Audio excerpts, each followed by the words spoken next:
Ada 3 konteks di status quo. Kenapa pada akhirnya kita harus menyetujui bahwa bank sentral harus menetapkan batas pengeluaran oleh pemerintah? 1. Di status quo, kita tahu bank sentral adalah yang menentukan kebijakan moneter, seperti suku bunga, pengendalian inflasi, dan lain-lain. Namun programnya kurang berhasil karena ada beberapa program dari pemerintah eksekutif yang berseberangan dengan bank sentral ini. Kedua, standar batasan dalam pengeluaran pemerintah masih belum jelas dan tidak ada standar yang jelas, bahkan lembaga yang berwenang siapa yang menetapkan pembatasan tersebut. Ketiga, kebijakan pengeluaran pemerintah terjebak dalam populerisme dan juga politik. Maka atas dasar itulah tujuan kami mendukung mosi ini adalah adanya penetapan pengeluaran pembatasan pemerintah oleh lembaga yang berwenang dan juga layak dalam konteks ini adalah bank sentral. 2 argumentasi yang saya bawakan. 1. Legitimasi bank sentral dalam kontrol pengeluaran pemerintah. Kedua, pentingnya proporsionalitas pengeluaran pemerintah melalui pembatasan. Masuk ke dalam argumentasi kita yang pertama. Legitimasi bank sentral dalam kontrol pengeluaran pemerintah. Kita melihat terlebih dahulu esensi dan fungsi dari bank sentral.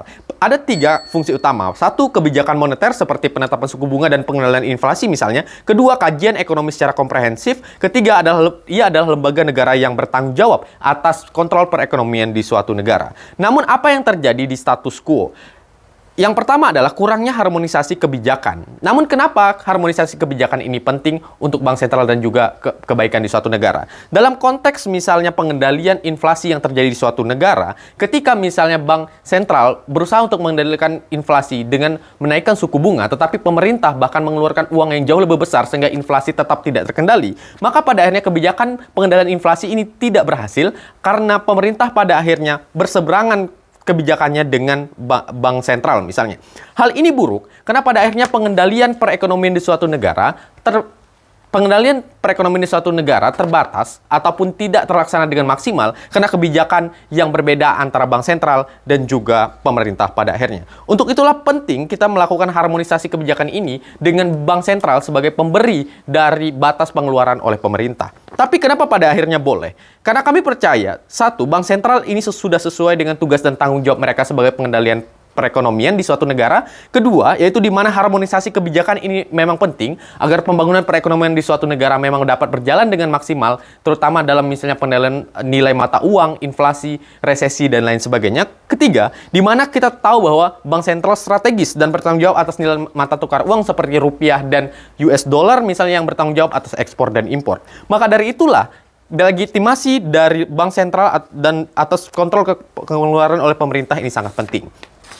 Masuk ke dalam argumentasi yang kedua, yaitu pentingnya proporsionalitas pengeluaran pemerintah melalui pembatasan. Apa yang terjadi di status quo? Pertama, kebijakan tidak berdasar pada data tapi pada politik, karena kita tahu bahwa pemerintah adalah jabatan politik. Kedua, tidak ada pembatasan dan standar pembatasan yang jelas pengeluaran pemerintah oleh siapa ataupun lembaga apa yang berwenang akan hal tersebut. Maka dari itulah pengendalian pengeluaran ini sangat penting agar hal tersebut ataupun pengeluaran pemerintah tidak digunakan untuk kepentingan politik ataupun tanpa adanya pembatasan yang jelas ini tadi. 2 layer analisis. 1, di mana ini menghindari kebijakan yang populer oleh pemerintah. Kedua, check and balance akan ada serta sesuai dengan pembangunan jangka panjang. Masuk ke dalam layer analisis yang pertama, menghindari kebijakan yang populer oleh pemerintah. Layer analisis pertama, pemerintah adalah posisi politik. Kita tahu bahwa eksekutif dipimpin oleh pemimpin politik yang dipilih oleh masyarakat. Namun pada akhirnya tapi di lain sisi, ia mempunyai kekuasaan untuk menentukan pengeluaran yang tidak terbatas misalnya oleh eksekutif. Tidak jarang, kebijakan ataupun wewenang ini digunakan untuk kebijakan-kebijakan yang populer, di mana kebijakan tersebut memang disenangi oleh masyarakat, tapi belum tentu dapat berdampak positif dalam jangka panjang. Sebagai contoh adalah kebijakan yang berfokus kepada sosial masyarakat, tapi tidak berfokus pada pengembangan teknologi dan informasi misalnya yang membuat satu negara tertinggal. Maka dari itulah, kita perlu untuk adanya pengeluaran yang terfokus bukan kepada ambisi dari partai politik ataupun pemimpin politik, tetapi oleh data dan juga oleh keperluan perekonomian.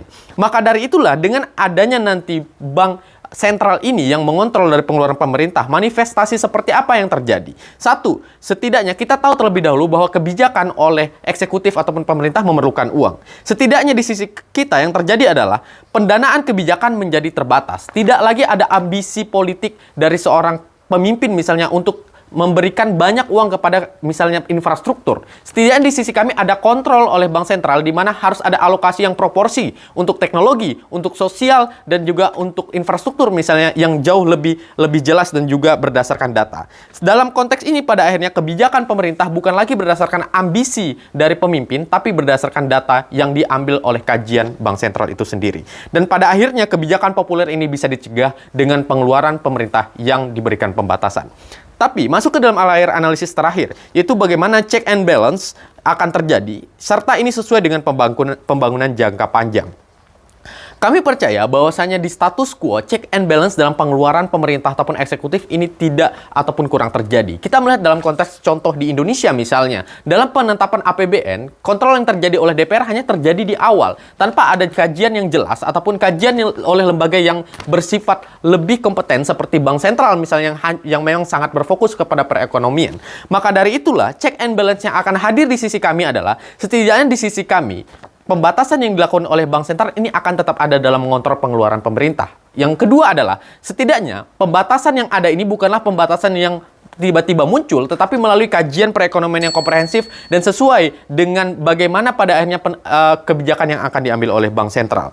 Lalu, kenapa pada akhirnya ini akan baik untuk jangka panjang? Kita tahu bahwasanya pembangunan jangka panjang tidak bisa selesai hanya dalam 1-2 tahun. Kita memerlukan pada awalnya, misalnya dalam pembangunan teknologi, kita perlu untuk memajukan pendidikan terlebih dahulu, infrastruktur, lalu pembangunan yang jauh lebih besar kepada teknologi misalnya. Hal ini perlu untuk kebijakan yang sangat konsisten. Tapi di lain sisi, kita melihat kebijakan politik tidak konsisten. Ada pemimpin, ketika pergantian kepemimpinan misalnya terganti juga fokus dari pembangunan suatu negara. Misalnya pembangunan yang berfokus kepada infrastruktur untuk Presiden A dan pembangunan kepada teknologi oleh Presiden B misalnya. Tetapi setidaknya di sisi kami adalah kebijakan untuk pembangunan jangka panjang ini ditentukan dalam keuangan oleh Bank Sentral. Pada akhirnya adalah kebijakan-kebijakan yang harusnya yang seharusnya bisa berjalan cukup panjang dan juga konsisten bisa terlaksana dengan baik di sisi kami, karena pada akhirnya kebijakan-kebijakan yang diambil tidak berdasarkan pergantian kepemimpinan, tapi berdasarkan bagaimana perekonomian di suatu negara pada akhirnya. Atas dasar itulah kami bangga bertindak sebagai tim pemerintah.